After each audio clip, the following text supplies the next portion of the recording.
Hello नमस्कार जय हिंद वंदे मातरम। दोस्तों आप सभी का बहुत बहुत स्वागत है आपके अपने YouTube परिवार राजस्थान क्लासेस पर। आइए दोस्तों बात करते हैं राजस्थान जीके के 2222 प्रश्नों की सीरीज दोस्तों, जिसका भाग संख्या 13 आज अपन क्लियर करने वाले हैं, है ना। तो देखिए दोस्तों, ब्रह्मास्त्र प्रश्न जो कि हर भाई हर बहन को पता है और आप ही को समर्पित जो ये क्लास, बिल्कुल दोस्तों आप अगर इंटरेस्ट लेके पढ़ते हैं तो बहुत ही बड़ा आनंद आएगा। 6 बजे की क्लास से काफ़ी प्रश्न आपको देखने को मिलेंगे नए और दोस्तों एडवांस, तो आप सभी को पता ही है सब, है ना। चलिए दोस्तों, कल जो मैंने आपसे एक प्रश्न किया था, कल तो क्लास हो नहीं पाई थी, लेकिन उससे एक दिन पहले मैंने एक प्रश्न किया था आपसे कि भाई जो ऊपरमाल पंच बोर्ड है, ऊपरमाल पंच बोर्ड की स्थापना किसके द्वारा की गई थी। बहुत ही आसान सा प्रश्न था आपके लिए। क्या था? बहुत ही आसान सा प्रश्न था। बोले आपने काफ़ी आंसर बताया था, काफ़ी जनों ने आंसर बताया था। सर इसका राइट आंसर तो है जो विजय सिंह पथिक होगा। क्या होगा? विजय सिंह पथिक होगा। दोस्तों इसमें जो है कब की गई स्थापना, तो आप सभी को पता था कि भाई 1917 में। काफ़ी भाई बहनों ने 1917 इसका ऑप्शन बताया था, आंसर बताया था। चलिए तो दोस्तों देखिएगा, इसका सरपंच जो बनाया गया था, सरपंच जो किसे बनाया गया था, तो प्यारे दोस्तों याद रखना, सरपंच मन्ना पटेल को बनाया। किसको? मन्ना पटेल को सरपंच बनाया। और दोस्तों अगर बात करें कि भाई यहाँ पर अमावस्या थी, तो दोस्तों याद रखना हरियाली अमावस्या थी इस दिन, ठीक है। क्या थी इस दिन? हरियाली अमावस्या थी। मोस्ट इंपोर्टेंट क्वेश्चन है, इसको आप लॉक करेंगे। अब आज का प्रश्न आपकी स्क्रीन पे, राजस्थान में कहां पर जैविक अभ्यारण्य स्थित है मेरे प्यारे लाडलो, ये बताना है। पहले ही प्रश्न से शुरुआत अच्छी होनी चाहिए, कोई गलत ना करेंगे ना, बिल्कुल। तो देखिए राजस्थान में कहां पर जैविक अभ्यारण्य स्थित है, जैसा कि अजमेर ऑप्शन है, जयपुर भी ऑप्शन है, कोटा भी ऑप्शन है और सिरोही भी ऑप्शन है। बोले सर ये प्रश्न बहुत आसान है। क्या? ये प्रश्न जो है बहुत ही आसान है। अपन इसको आसान क्यों कहेंगे? क्योंकि मैं कई बार ये प्रश्न आपको बता चुका हूं। अच्छा दोस्तों देखिएगा, ये जो कहां पर है, यहां पर ऑप्शन क्या दे रखे हैं। ऑप्शन अगर उदयपुर नहीं है दोस्तों, ठीक है, उदयपुर इसमें ऑप्शन नहीं है। क्या नहीं है? उदयपुर ऑप्शन नहीं है। तो याद रखना दोस्तों, यहाँ पर जयपुर ऑप्शन है, तो जयपुर में भी है ना। जयपुर में कहाँ पर है लाल लो? ये नाहरगढ़ में है दोस्तों। कहाँ पर है? नाहरगढ़ में है। अच्छा अगर बात करें कि भाई इसका कुल क्षेत्रफल कितना है मेरे लाल लो, तो याद रखना आपको 52.40 वर्ग किलोमीटर इसका क्षेत्रफल है प्यारे दोस्तों। कितना? 52.40 वर्ग किलोमीटर। अच्छा दोस्तों अगर बात करें कि भाई जो ये है, देखिए ये क्या है? जैविक अभ्यारण्य, मतलब कि आप कह सकते हो इसे बायोलॉजिकल पार्क, ठीक है। तो इसके लोकार्पण की मैं बात करूं कि भाई लोकार्पण कब होता है, तो इसका 2016 में इसका लोकार्पण होता है दोस्तों। कब होता है? 2016 में। बोले सर कौन से मंथ में, तो दोस्तों याद रखना जून 2016 में इसका लोकार्पण होता है। बहुत ही शानदार प्रश्न है, इसको आप लॉक करेंगे। नंबर 2 प्रश्न देखिए जरा ध्यान देंगे, राजस्थान में किस अभ्यारण्य में जंगली मुर्गे पाए जाते हैं। यहाँ पर दोस्तों आपको काफी सारे प्रश्न नए देखने को मिलेंगे और यहाँ पर जो है ना अपने लगभग जो है टॉपिक वाइज ही आते हैं, कभी जो है मिक्स कंटेंट भी आ जाता है इसमें। राजस्थान के किस अभ्यारण्य में जंगली मुर्गे जो है पाए जाते हैं? शानदार प्रश्न है भाई साहब, शानदार, बिल्कुल साहब। राइट आंसर दोस्तों अपन लॉक करेंगे कि सर इसका तो राइट आंसर माउंट आबू अभ्यारण्य हो ही जाएगा। बी ऑप्शन सभी का सही है, ठीक है, लेकिन एडवांस को ग्रहण करना चाहेंगे दोस्तों। देखिएगा ये जो अभ्यारण्य गुरु शिखर जो है ना, गुरु शिखर इसी अभ्यारण्य में आता है, ठीक है। गुरु शिखर जो है इसी अभ्यारण्य में आता है, ठीक है। और दोस्तों आपसे मैं बात करूं कि जो ये ना माउंट आबू अभ्यारण्य दोस्तों, इसी अभ्यारण्य में दोस्तों, या फिर आप कह सकते हो आबू पर्वत पर दोस्तों एक चिड़िया रहती है। क्या? एक ग्रीन मुनिया नाम की चिड़िया रहती है दोस्तों, ग्रीन मुनिया नाम की। तो ये चीज भी ध्यान रखेंगे, ग्रीन मुनिया नाम से चिड़िया रहती है। कहाँ पर रहती है दोस्तों? ये पाई जाती है इसी क्षेत्र में। और दोस्तों अगर हम बात करें कि भाई ये जो है ना, देखिए अभी तो फिक्स नहीं है, लेकिन जो है देखिए दोस्तों, जो जहाँ तक मुझे जानकारी मिली कि ये जो है ये अब अभ्यारण्य की श्रेणी में नहीं है, ठीक है। तो देखिए दोस्तों अगर इसकी बात करें अपन यहाँ पर जो है ना, ये जंगली मुर्गे के लिए प्रसिद्ध है। बहुत ही अच्छा प्रश्न था। अगला प्रश्न आपके स्क्रीन पे है, देखिए जरा ध्यान देंगे। राजस्थान का कौन सा अभ्यारण्य कुर्जा पक्षी व क्रोमन के आश्रय के लिए प्रसिद्ध है मेरे लाडलो? बहुत ही आसान, बहुत आसान। देखिए सीता माता अभ्यारण्य दोस्तों नहीं होगा, क्योंकि ये कहां पर है दोस्तों? ये प्रतापगढ़, और भी स्थानों पर बात करेंगे इसके बारे में। सरिस्का दोस्तों ये नहीं होगा, क्योंकि सरिस्का किसके लिए प्रसिद्ध है सभी को बताएं। ताल चापर दोस्तों हो जाएगा क्या? बहुत ही आसान सा प्रश्न दोस्तों, राजस्थान का कौन सा अभ्यारण्य जो है कुर्जा पक्षी के लिए प्रसिद्ध है? तो दोस्तों लॉक कर दीजिएगा ताल चापर को, अपन ताल चापर को लॉक करेंगे। ताल चापर दोस्तों काले हिरणों के लिए भी प्रसिद्ध है। किसके लिए? काले हिरणों के लिए भी प्रसिद्ध है, काले हिरणों के लिए। तो दोस्तों इसके बारे में ध्यान रखना, ये क्वेश्चन बहुत ही अच्छा है। अब अपन बात करें कि भाई ये है कहाँ पर, तो दोस्तों सुजानगढ़ में। सुजानगढ़ कहाँ पे दोस्तों? ये चूरू में है, ठीक है ना। ये चीज़ तो आप ध्यान रखेंगे, ठीक है। अच्छा, तो दोस्तों अगर बात कर ली जाए आपसे कि भाई इसको अभ्यारण्य बनाया गया, कब घोषित किया गया, इसे वन्य जीव अभ्यारण्य कब घोषित किया, तो दोस्तों अक्टूबर में इसे अभ्यारण्य घोषित किया, अक्टूबर 1962 में। क्लियर। अच्छा क्वेश्चन है दोस्तों, इसको भी आप अच्छे से ध्यान रखेंगे। अगला क्वेश्चन देखेंगे और अगला प्रश्न आपकी स्क्रीन पे, राजस्थान के राज्य पक्षी गोडावण को जो है राज्य पक्षी कब घोषित किया। देखिए दोस्तों, इससे आसान क्या होगा लाडलो, बहुत ही अच्छा क्वेश्चन है दोस्तों। अब अपन बात करें कि भाई गोडावण की शरण स्थली जो है वो कहाँ पर है, तो दोस्तों एक तो जो है देखिए अजमेर में कौन सा गांव है दोस्तों, अजमेर का तो दोस्तों आपको याद होगा सौखलिया गांव है, या फिर सांकलिया कह सकते हो, सांकलिया गांव जो है अजमेर का शरण स्थली के रूप में माना जाता है। दोस्तों राष्ट्रीय मरु उद्यान कहाँ पर है दोस्तों, ये राष्ट्रीय मरु उद्यान ये है आपका जैसलमेर में। ठीक है, तो यहाँ पर दोस्तों देखिएगा ये गोडावण पक्षी जो है अत्यधिक रहते हैं।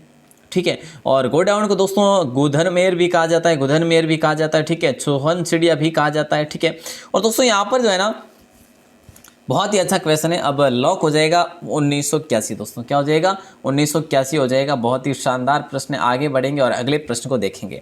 अगला प्रश्न दोस्तों देखें तो ये आता है आपकी स्क्रीन पे, जरा ध्यान देंगे क्या पूछा जा रहा है, बहुत ही शानदार प्रश्न। देखिए महाराजा सवाई तेज सिंह ने फॉरेस्ट सेटलमेंट किताब का जो नाम रखा, उसकी किताब का नाम क्या है दोस्तों, ये बताना है, उनकी किताब का नाम क्या है। महाराजा सवाई तेज सिंह ने फॉरेस्ट सेटलमेंट किताब का नाम रखा और वो किताब कौन सी है दोस्तों। इसमें था क्या, इसमें था फॉरेस्ट रिपोर्ट थी। क्या थी दोस्तों इसमें फॉरेस्ट रिपोर्ट थी। ये अलवर के शासक थे दोस्तों, तो लॉक करेंगे पीली किताब के नाम से। ए ऑप्शन सभी का राइट आंसर हो जाएगा। ठीक है ना दोस्तों, 2222 प्रश्नों की सीरीज है, इसको लास्ट तक पढ़ना है आपको। देखिए अगला प्रश्न आता है, राजस्थान के किस अभ्यारण्य में साइबेरियन सारस आते हैं दोस्तों। यहाँ पर काफी प्रश्न जो आपके मिले जुले आएंगे, जैसा कि आपने पढ़े होंगे पहले ये प्रश्न कि राजस्थान के किस अभ्यारण्य में साइबेरियन सारस कह दो या फिर क्रेन कह दो दोस्तों। ठीक है, तो ये आती है। तो प्यारे दोस्तों आप सभी बताएंगे सर ये जो केवलादेव राष्ट्रीय उद्यान है ना, ये हम सभी को पता है, सी ऑप्शन आप लॉक करेंगे, आपके कहने की आवश्यकता नहीं। लेकिन दोस्तों देखिए, लेकिन यहाँ पर अगर आपसे एडवांस की बात करूँ कि भाई ये है कहाँ पर, तो दोस्तों याद रखना है कि भाई ये तो भरतपुर में है दोस्तों। अगर पूछा जाएगा कि भाई ये और क्या है दोस्तों, ये राष्ट्रीय उद्यान है। ये क्या है दोस्तों, ये राष्ट्रीय उद्यान है। अच्छा, इसको राष्ट्रीय उद्यान कब घोषित किया, तो दोस्तों याद रखना 1981 में इसे राष्ट्रीय उद्यान घोषित किया।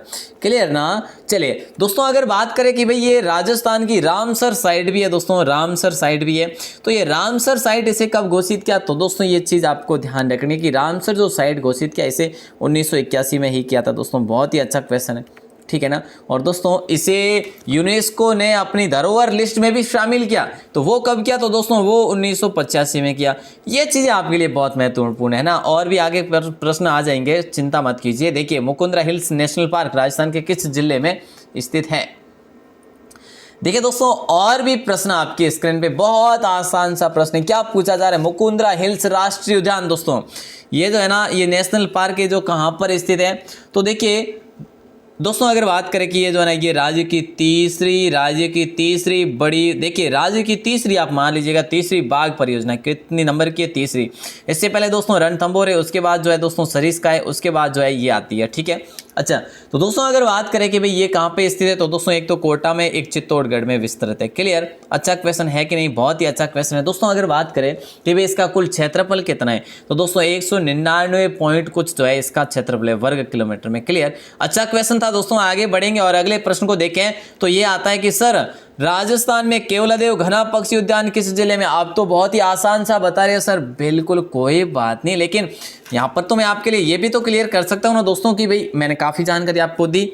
ठीक है, घना पक्षी उद्यान किस जिले में है, तो दोस्तों इसे कहा जाता है पक्षी उद्यान भी इसे कहा जाता है। ठीक है। अब इसे पक्षी अभ्यारण्य भी कह सकते हैं आप, पक्षी अभ्यारण्य भी कह सकते हैं। अब ये पक्षी अभ्यारण्य है ना लाडलो, ये पक्षी अभ्यारण्य इसे कब घोषित किया, तो ये चीज़ याद रखना 1956 में इसे पक्षी अभ्यारण्य घोषित किया था। ठीक है। तो यहाँ पर ये तो आप सभी का हो ही जाएगा कि भाई भरतपुर है, लेकिन दोस्तों यहाँ पर साइबेरियन क्रेन या फिर सारस के आगमन के लिए प्रसिद्ध है। और ये रामसर साइट दोस्तों 1981 में घोषित हुई थी, मैं आपको बता चुका हूँ। और दोस्तों अगर हम बात करें, ये जो है ना, ये राज्य का दोस्तों दूसरा राष्ट्रीय उद्यान है। कौन सा है, दूसरा राष्ट्रीय उद्यान है ये राज्य का दोस्तों। ये क्वेश्चन बड़ा अच्छा है, आपको ध्यान रखना है।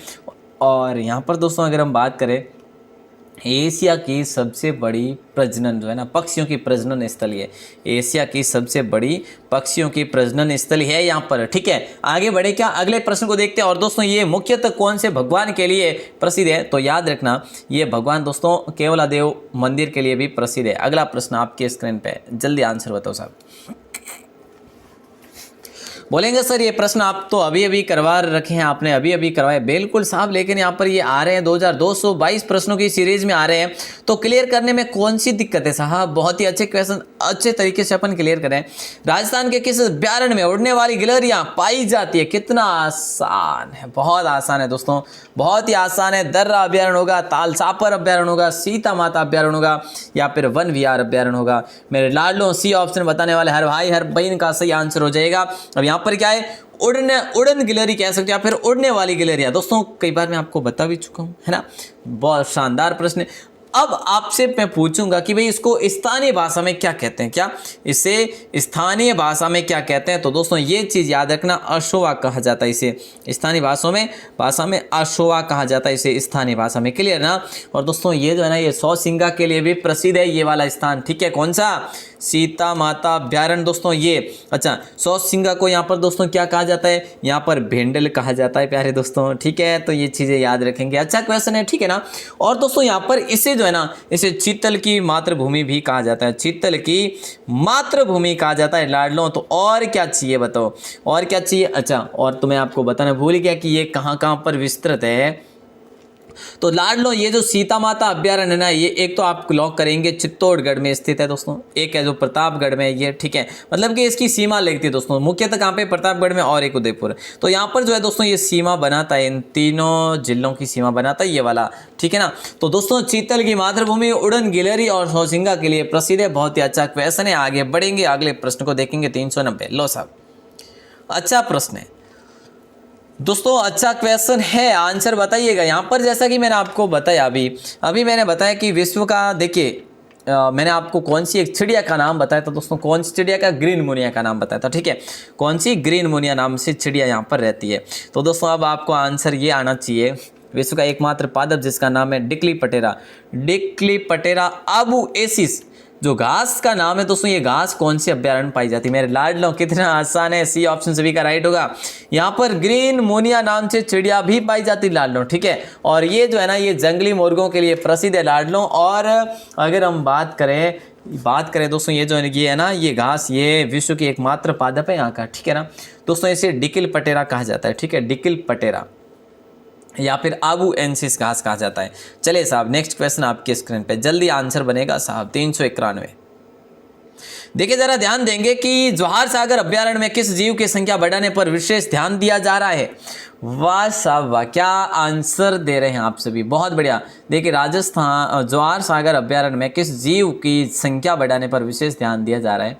तो दोस्तों लॉक होगा घड़ियालों की संख्या के लिए, घड़ियालों के लिए तो ये प्रसिद्ध है ही है दोस्तों जवाहर सागर। किसके लिए, घड़ियालों के लिए तो प्रसिद्ध है ही है। फिर यहाँ पर घड़ियालों को ही दोस्तों यहाँ पर आश्रय देने के लिए तो बनाया जा रहा है इसको। ठीक है ना, तो अच्छा क्वेश्चन है, जैसा कि आप सभी देख पा रहे, बहुत ही अच्छा क्वेश्चन है दोस्तों। और अगर हम बात करें यहीं पर इसी प्रश्न के बारे में कि भाई जो ये जवाहर सागर ये कहाँ पर फैला हुआ है। तो दोस्तों जवाहर सागर तो वैसे दोस्तों देखिए कोटा में, चित्तौड़गढ़ में, बूंदी में भी यहाँ पर फैला हुआ है। ठीक है, लेकिन दोस्तों अगर बात करें अपन इसके बारे में, घोषित कब हुआ, क्या ये जो है इसको घोषित कब किया गया वन्य जीव अभयारण्य के रूप में। तो दोस्तों 1988 में इसे घोषित किया। कब किया, 1988 में। अच्छा दोस्तों अगर आपसे पूछा जाए कि भाई यहाँ पर ये जो है ना, ये दोस्तों आपको याद होना चाहिए ना, ये तो मैं आपको भूल ही गया बताना। तो उत्तरी भारत का सर्प उद्यान दोस्तों, उत्तरी भारत का पहला सर्प उद्यान है ये दोस्तों, ये भी ध्यान रखेंगे, मोस्ट क्वेश्चन है। अगला प्रश्न ये लो, राजस्थान के किस अभ्यारण्य में काले हिरण मुख्य रूप से पाए जाते हैं। बोले सर ये प्रश्न तो आप वापस से ले आए है ना, वापस से ही तो लेकर आ गए हो ना। दोस्तों देखिए राजस्थान के किस अभ्यारण्य में काले हिरण मुख्य रूप से पाए जाते हैं। सर इसका होगा नहीं, दर्रा भी होगा नहीं, सीता माता दोस्तों मैं आपको बता चुका हूं जितने कुछ है। तो तालचापर अभ्यारण्य दोस्तों हो जाएगा राइट आंसर। अब ये दोस्तों देखिए इसके बारे में आपको और भी बता चुका हूं कि कुर्जा के लिए प्रसिद्ध है। ठीक है, और ये है कहाँ पर दोस्तों, ये सुजानगढ़ में, सुजानगढ़ दोस्तों चूरू में है। ठीक है ना, ये चीज़ें जो है मैं आपको बता चुका हूँ। अच्छा, जो कि क्वेश्चन है आपकी स्क्रीन पे, आगे बढ़ते हैं। अगला प्रश्न है कि राजस्थान का कौन सा अभ्यारण्य क्षेत्रफल में सबसे बड़ा है साहब? राजस्थान का कौन सा अभ्यारण्य जो सबसे बड़ा है क्षेत्रफल की दृष्टि से दोस्तों? और अगर यहाँ पर काफ़ी भाई बहन अगर कंफ्यूजन में कि भैया इसमें जो है यहाँ पर अगर देखिए मैं एक बार वापस से बताऊंगा आपको, क्योंकि यहाँ पर जो है ना अच्छा क्वेश्चन है, आप कंफ्यूजन वाला क्वेश्चन है। राज्य का कौन सा अभ्यारण्य पूछा जा रहा है मेरे लाडो? क्या पूछा जा रहा है? अभ्यारण्य पूछा जा रहा है। तो अभ्यारण्य की बात करें तो ए ऑप्शन को लॉक करेंगे। आपको दिख रहा होगा कि राष्ट्रीय मरु उद्यान, तो दोस्तों अभी तक ये राष्ट्रीय उद्यान नहीं है, बात चल रही है लेकिन फिक्स नहीं हुआ है। तो ये कहाँ पर? ये जैसलमेर में। मेरे लाडलो ये कुल कितने क्षेत्रफल में फैला हुआ है? 3162.50 वर्ग किलोमीटर में फैला हुआ है। कितना? 3162 वर्ग किलोमीटर में फैला हुआ है मेरे लाडलो। अब आपसे पूछेंगे कि भाई ये वन्य जीव अभ्यारण्य घोषित किया गया इसे कब किया गया? तो दोस्तों 1980 में इसे घोषित किया गया यहाँ पे, ठीक है ना। अच्छा क्वेश्चन है कि नहीं? बहुत ही अच्छा है। यहाँ पर दोस्तों एक जीवाश्म जो कि कौन सा आकलवुड फॉसिल पार्क जो है यहाँ पर स्थित है दोस्तों, का बहुत पुराने जीवाश्म के लिए प्रसिद्ध है। नेक्स्ट क्वेश्चन आपकी स्क्रीन पे। और दोस्तों जो राष्ट्रीय मरु उद्यान है ना वो जैसलमेर और बाड़मेर में फैला हुआ है ना। चलिए 394 में क्या पूछा जा रहा है? राजस्थान का कौन सा उद्यान पानी के पक्षियों के लिए प्रसिद्ध है? लो साहब, पानी के पक्षियों के लिए प्रसिद्ध है। अब इससे आसान क्या होगा मेरे लाडलो? बहुत ही आसान सा प्रश्न है, बहुत आसान प्रश्न है लाडलो, बिल्कुल जल्दी आंसर बनेगा दोस्तों। देखिए जैसे अपन है जो राज्य का दूसरा राष्ट्रीय उद्यान भी कह सकते हैं दोस्तों। बोले सर केवला देवी हो जाएगा। दोस्तों यहाँ पर जो है ना नदियों की बात करूँ, मैं काफ़ी जानकारी आपको दे चुका हूँ। अब यहाँ पर मैं आपके लिए नदियों की बात करूँगा दोस्तों। यहाँ पर जो है ना बाणगंगा और गंभीरी नदी बहती है। कौन सी? बाणगंगा और गंभीरी नदी बहती है। यहाँ पर दोस्तों केवला देव महादेव का मंदिर भी है, ठीक है ना। और दोस्तों इसको जो पानी मिलता है ना, यहाँ पे जो पानी मिलता है ना वो दोस्तों आंजना बांध से मिलता है। कहाँ से? आंजना बांध से मिलता है। बहुत ही अच्छा क्वेश्चन है ये। आगे बढ़ेंगे और अगले प्रश्न को देखेंगे, आइएगा दोस्तों। देखिए प्रश्न आपके लिए नया है साहब। प्राचीन काल में वन्य जीवों की शरण स्थली को कहा जाता था, जहां पर वन्य जीव रहते थे उसको अब जैसे अपन कहते हैं ना वन्य जीव अभ्यारण्य, वन्य जीव अभ्यारण्य कहते हैं जैसे कि अपन अब, है ना।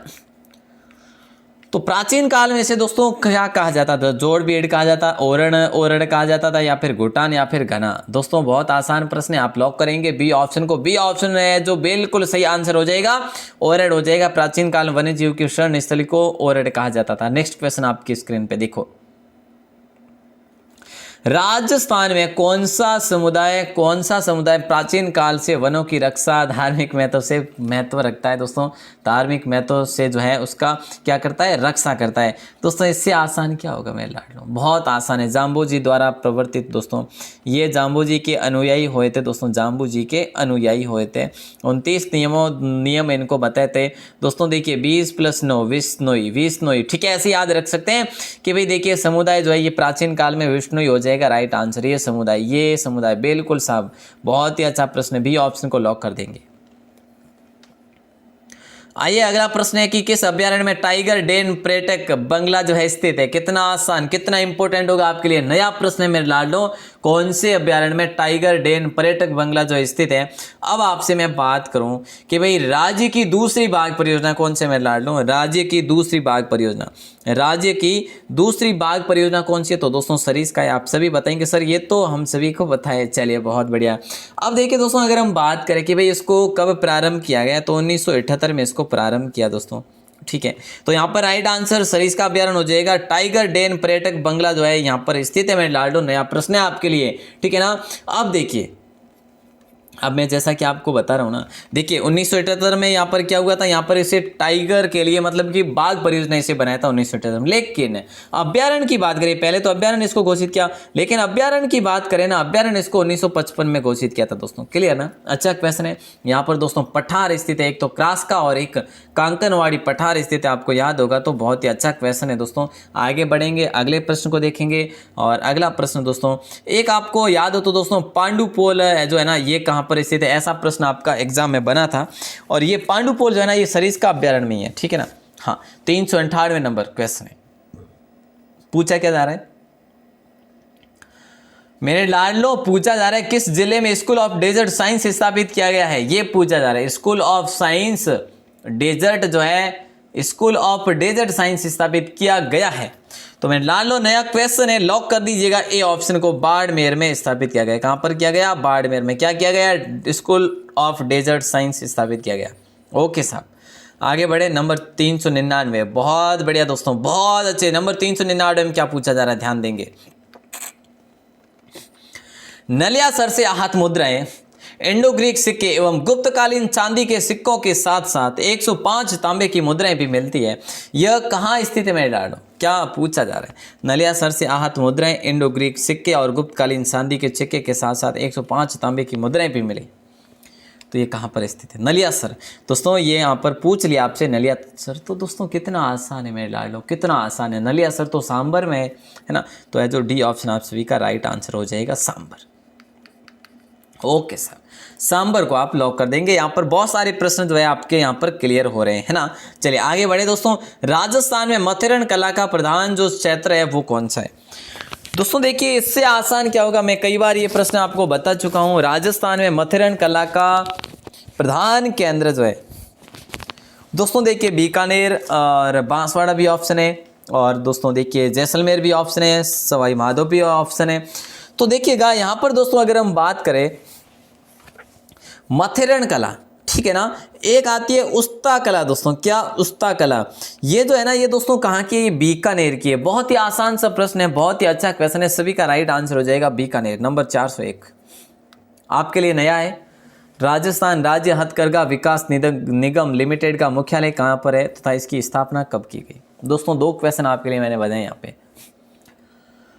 राजस्थान राज्य हथकरघा विकास निगम लिमिटेड का मुख्यालय कहां पर? पहली बात तो ये आपको बताना है। तो मैं लाड लो, ये जयपुर में है। अब बोले सर कि इसकी स्थापना तो 1984 में की गई। ये चीज जो है आपकी ऑटोमेटेड है, जो क्लियर हो रही है। तो बी ऑप्शन को लॉक कर दीजिएगा। अच्छा क्वेश्चन। 402 नंबर प्रश्न आपकी स्क्रीन पे है। देखिए दोस्तों 402 में कि इंदिरा गांधी नहर परियोजना की 7 लिफ्ट नहरें, इसमें से सबसे लंबी लिफ्ट नहर कौन सी है? दोस्तों देखिए अब तो ज़्यादा है, ठीक है। तो इनमें से जो है इंदिरा गांधी नहर परियोजना की जो लिफ्ट में से आपको यही देखना है कि इनमें से जो इतनी लिफ्ट नहर है दोस्तों, देखिए सबसे लंबी लिफ्ट नहर कौन सी है? तो मेरे लाडलो कितना आसान प्रश्न है, कंवर सेन लिफ्ट नहर हो जाएगा ना। कौन सा? बी ऑप्शन जो है राइट आंसर हो जाएगा, कंवर सेन लिफ्ट नहर। दोस्तों बहुत ही अच्छा क्वेश्चन है ना। चलिए आपके लिए यहाँ पे और भी प्रश्न बनते हैं ना दोस्तों। देखिए कि भाई इंदिरा गांधी नहर जो है राजस्थान में कुल कितनी है? तो दोस्तों 480 किलोमीटर है, ठीक है। और अगर बार की बात करें तो 169 किलोमीटर है, ठीक है। तो दोस्तों देखिए इसका पहले नाम क्या था? पहले नाम था राजस्थान नहर। क्या था? राजस्थान नहर था। उसके बाद इसको बदला गया ना बदला गया ना इंदिरा गांधी नहर। तो दोस्तों आपसे प्रश्न ये किया जा सकता है कि इंदिरा गांधी नहर इसका कब किया गया? तो दोस्तों 2 नवंबर को किया गया। 2 नवंबर को किया गया 1984 को। दोस्तों बहुत ही अच्छा प्रश्न, इसको लॉक कर दीजिएगा। मैं जहां पर एडवांस बताऊं उसको ग्रहण करते रहिएगा। अगला प्रश्न आपकी स्क्रीन पे, राजस्थान का वह वन्य जीव अभ्यारण्य जहां जैविक उद्यान विकसित किया गया। बोले सर आप ये क्वेश्चन वापस दे दिए हैं, इस क्वेश्चन इसी सीरीज में आपने वापस दे दिया, चलो कोई बात नहीं। लेकिन दोस्तों देखिएगा नाहरगढ़ वन्य जीव अभ्यारण्य जो है ये 2016 में इसका है जो क्या किया गया दोस्तों, इसका जो है लोकार्पण किया गया। अब यहाँ पर प्रश्न और भी बनते मेरे लाडलो, काफ़ी भाई बहन जो है ना पढ़ते क्या है कि ये जो है ना ये पहला अभ्यारण्य है, ठीक है। और काफ़ी पुस्तकों में दोस्तों इसको पहला अभ्यारण्य बताया गया, काफ़ी पुस्तकों में इसे पहला अभ्यारण्य। लेकिन मैं आपसे बात करूँ ना दोस्तों, इसका लोकार्पण हुआ था 2016 में, ठीक है। अब देखिए दोस्तों जो जैविक उद्यान है ना एक सज्जनगढ़ में भी है। कहाँ पर है? सज्जनगढ़। दोस्तों कहाँ पर है? सज्जनगढ़। सभी को पता है कि सर चलिए सज्जनगढ़ को बता दीजिएगा, आपको बताना है सज्जनगढ़ कहाँ पर है। तो दोस्तों जो है ना ये सज्जनगढ़, देखिए सज्जनगढ़ दोस्तों ये जो प्रथम जैविक उद्यान है, ठीक है, मैं आपको बता दूं अभी से। तो ये कब इसको लोकार्पण किया गया? तो दोस्तों इसका लोकार्पण किया गया 12 अप्रैल को दोस्तों 2015 को। तो 2015 को अगर पहले इसका लोकार्पण होता है तो पहला कौन सा दोस्तों, कौन सा हो जाएगा? वही होगा ना जो मैं सज्जनगढ़ बता रहा हूँ, ठीक है। तो दोस्तों दूसरा जो है ये नाहरगढ़ वन्यजीव अभ्यारण्य, जो कि ये कहाँ पर है? ये जयपुर में है। अच्छा क्वेश्चन था ये। आगे बढ़ेंगे और अगले प्रश्न को देखेंगे साहब, नंबर 4 और हाँ बिल्कुल सज्जनगढ़, जो भी प्यारे भाई बहन जयपुर बता रहे सभी का राइट आंसर होगा। सॉरी सज्जनगढ़ उदयपुर बता रहे उन सभी का राइट आंसर होगा, ठीक है ना। और दोस्तों अगर हम बात करें अगले प्रश्न की, नंबर 404, देखिए जरा ध्यान देंगे प्रश्न क्या है। कनाट बांध किस झील से संबंधित है लाडलो? कनाट बांध जो है किस झील से संबंधित है और ध्यातव्य रहे किस झील के किनारे मोती मगरी नाम से है दोस्तों? क्या मोती मगरी भी है यहाँ पर। ये प्रश्न आपके लिए नया है साहब, नया है, बिल्कुल नया। मोती मगरी भी है यहाँ पर। और कनाट बांध जो है किस झील से संबंधित है? तो मैं लाडलो यहाँ पर राइट आंसर आप सभी का हो जाएगा। बिना टाइम वेस्ट किए करेंगे फतेह सागर झील। बोले सर ये फतेह सागर झील कहाँ पर है? तो दोस्तों ये उदयपुर में है। कहाँ पर है लाडलो? ये आपकी उदयपुर में है। इसके निर्माण की बात करें तो फतेह सिंह ने इसका निर्माण करवाया था लाडलो। क्या? फतेह सिंह ने इसका निर्माण करवाया। बोले सर इसका निर्माण कब करवाया? तो देखिए एक चीज तो दोस्तों यहाँ पर मैं आपको क्लियर करवा लूं, 1888 में इसका पुनर्निर्माण करवाया गया। ठीक है, क्या फतेह सिंह द्वारा क्या करवाया गया था? 1888 में पुनर्निर्माण करवाया गया था। वैसे अगर बात करें ना, महाराणा जय सिंह ने इसको जो है ना, महाराणा जो जय सिंह थे दोस्तों, महाराणा जय सिंह ने यहाँ पर तालाब जो है खुदवा लिया था 1687 में। और दोस्तों देखिए अगर हम बात करें, इस तालाब का नाम था थूर के तालाब। ठीक है, थूर का तालाब। चलिए तो इसको आप लॉक करेंगे दोस्तों। देखिए एक यहाँ पर इसी के पास में एक थूर का तालाब है, उसको है ना, उसको जब खुदवाया था उसके पास में इसका निर्माण करवाया था फतेह सागर का। ठीक है, तो फतेह सागर दोस्तों इसका झील का नाम बाद में पड़ा। और ये कब पड़ा दोस्तों? फतेह सिंह ने इसका पुनर्निर्माण करवाया 1888 में, तब से पड़ा। लेकिन इससे पहले नींव की बात करें तो नींव दोस्तों जय सिंह ने रख ली थी 1687 में। ये चीज़ याद रखना, बाकी सभी बहुत बढ़िया है। चलिए अगला प्रश्न नंबर 405। देखिए जरा ध्यान देंगे कि राजस्थान मानसूनी हवाओं के प्रत्यावर्तन का समय जो होता है वो क्या होता है दोस्तों। और देखिए दोस्तों जैसे 404 की बात करें, अभी अपने जो क्वेश्चन पढ़ा, जो कौन सा कनॉट बांध का पढ़ा था ना, तो उसके नींव का पत्थर जो रखा था किसने रखा था? ड्यूक ऑफ कनॉट ने रखा था। ठीक है ना, उसी के बाद है जो उसका नाम कनॉट के नाम से जाना गया। चलिए तो देखिए राजस्थान मानसूनी हवाओं के प्रत्यावर्तन का समय तो दोस्तों सभी को पता है कि सर ये तो अक्टूबर नवंबर में होता है ना, तो बी ऑप्शन को लॉक लॉक लॉक कर दीजिएगा। Next question number 406। बहुत अच्छा, बहुत अच्छे दोस्तों। देखिए राजस्थान का सबसे व्यस्तम राष्ट्रीय राजमार्ग, बोले सर ये प्रश्न कहां से आ गए? अब देखिए सबसे पहले तो आप ये क्लियर करिएगा मेरे लाडलों की, सर्वाधिक लंबा राष्ट्रीय राजमार्ग कौन सा है लाडलों? NH 11 है। राष्ट्रीय राजमार्ग 11 जो है वो सबसे लंबा है। अच्छा पूछा जाएगा आपसे कि भाई छोटा कौन सा है, तो मेरे लाडलो 919 है, राष्ट्रीय राजमार्ग 919। अच्छा सबसे व्यस्तम कौन सा है? तो दोस्तों राष्ट्रीय राजमार्ग 48 है। बहुत ही आसान सी बात है, ठीक है ना। और दोस्तों इसका पुराना नाम क्या था? 8 था, NH 8। अगला प्रश्न ये आपकी स्क्रीन पे, एडवांस को बड़े ध्यान से पढ़िएगा। जिस प्रकार से आप भावनाओं के साथ भगवान को याद करते ना, उसी प्रकार से वह भावनाओं के ज्वर में बह जाइएगा। और मतलब कि अपने विवेक को इतना तेज कर लीजिएगा दोस्तों कि अपना यहाँ से अपन 2222 की सीरीज से पढ़ लेना, और यहाँ से प्रश्न बने तो अपन वहाँ पे छोड़ेंगे नहीं किसी को, है ना। चलिए बहुत बढ़िया। राजस्थान के किस जिले से सर्वाधिक राष्ट्रीय राजमार्ग गुजरते हैं? भैया बहुत ही आसान है, बहुत आसान है दोस्तों। देखिए अब पूछेंगे आपसे कि भैया कि राजस्थान के किस जिले से सर्वाधिक राष्ट्रीय राजमार्ग गुजरते हैं, तो आप कर लेंगे सर ये तो जो है जयपुर हो ही जाएगा। बोले सर कितने, ये तो बताओ। तो दोस्तों 9 राष्ट्रीय राजमार्ग जयपुर से गुजरते हैं। बोले सर एक इसके बाद नंबर आता है, वो किसका है? तो दोस्तों बाड़मेर। अब ये बाड़मेर से कुल कितने गुजरते? तो 7 राष्ट्रीय राजमार्ग बाड़मेर से गुजरते हैं। तो लॉक कर देना। अच्छा क्वेश्चन है नंबर 408। राजस्थान में रेगिस्तान किस क्षेत्र में पाया जाता है? सबसे आसान है मेरे लाडो, बहुत आसान है। राजस्थान में जो थार मरुस्थल है वो, या फिर रेगिस्तान जो है, थार का मरुस्थल कह दो, है ना, कह दो, जो भी कहना हो लॉक कर लो बस आंसर। सर इसका क्या आंसर बताए? पूर्वी क्षेत्र दोस्तों ये उत्तरी है ना, ये ऊ यहाँ पे आ था और यहाँ पे आ गया, पता नहीं कैसे आ गया। चलिए उत्तरी पूर्वी क्षेत्र या पश्चिम क्षेत्र या दक्षिण पूर्वी या फिर पूर्वी क्षेत्र, तो मैं लाडलो पश्चिमी क्षेत्र हो जाएगा। ठीक है, अब यहाँ पर एक प्रश्न, अगर उत्तर पश्चिमी हो जाए ना, उत्तर पश्चिमी क्षेत्र हो जाए ना, तो भी आपको उत्तर पश्चिमी करना है। ठीक है, अगर उत्तर पश्चिमी ऑप्शन आएगा ना तो पश्चिम क्षेत्र ऑप्शन नहीं आएगा। क्लियर, बहुत बढ़िया। नंबर 409। देखिए दोस्तों राजस्थान की किस नदी को मृत नदी के नाम से जाना जाता है? मैं आपको बता दूं दोस्तों, बहुत ही आसान है, सबसे आसान मैं लाड लो। राजस्थान की किस नदी को मृत नदी के नाम से जाना जाता है? बहुत सारे प्रश्न बनते हैं।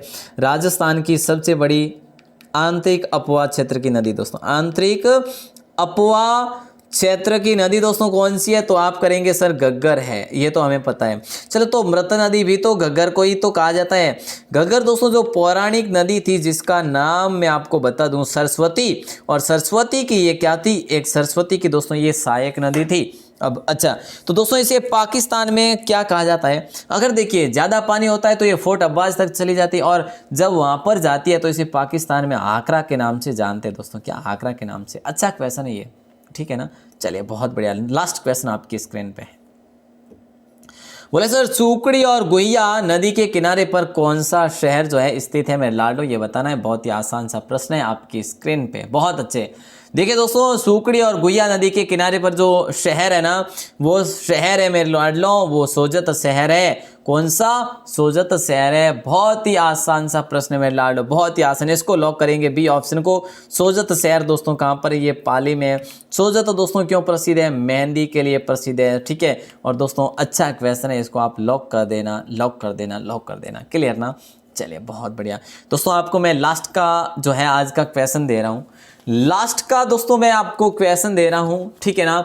तो अच्छे से ध्यानपूर्वक उसका जो है उत्तर जो देना है वो बाहर आके कमेंट सेक्शन में देना है, ठीक है ना। और दोस्तों देखिए कल जो क्लास नहीं हो पाई थी 6 बजे की, कोई बात नहीं दोस्तों, उसमें मैं आपका जो है ना, मैं आपको जो मेरी परिस्थिति है मैं आपको उस परिस्थिति से रूबरू करवाना नहीं चाहता हूँ, है ना। लेकिन आपको दोस्तों जितना हो सकेगा मैं आपके लिए मैटर जो है अच्छे से अच्छा, और आपको टाइम देखिए सबसे बड़ी चीज़ होती है नियमित।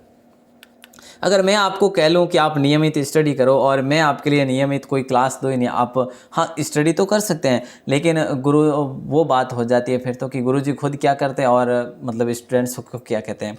तो देखिए दोस्तों नियमित जो है आपको अच्छे से और डेली आपको हमारे साथ जुड़े रहना है, ठीक है। और बिल्कुल जब किसी परिस्थिति के कारण अगर ना भी कर पाऊँ तो आपको मैसेज मिल जाएगा टेलीग्राम पे। वैसे ऐसी कोई दिक्कत नहीं आती, कभी कभार होता है, महीने में 1-2 बार, है ना। चलिए दोस्तों आज का प्रश्न है राज्य का सबसे छोटा नगर जो है ये बताना है, और इसके बारे में ये क्या क्यों प्रसिद्ध है इसके बारे में भी तो बताना है दोस्तों, ठीक है ना। तो ये देखिए राज्य का सबसे छोटा नगर और ये क्यों प्रसिद्ध है, राजस्थान का ये कौन सा कोना है, या फिर इस प्रकार से क्या है क्या नहीं है ये आपको बताना है ना। तो इसके बारे में अपन कल बात करेंगे दोस्तों। बाकी जो है आपको जितना बताना हो बाहर आके कमेंट सेक्शन में बताइएगा। दोस्तों आप क्या जानते हैं कि सर कमेंट नहीं पढ़ते, मैं सभी के कमेंट पढ़ता हूँ, है ना। सभी के कमेंट पढ़ता हूँ और जिनका कमेंट मुझे अच्छा लगता है ना वो उनका कमेंट पिन भी करता हूँ।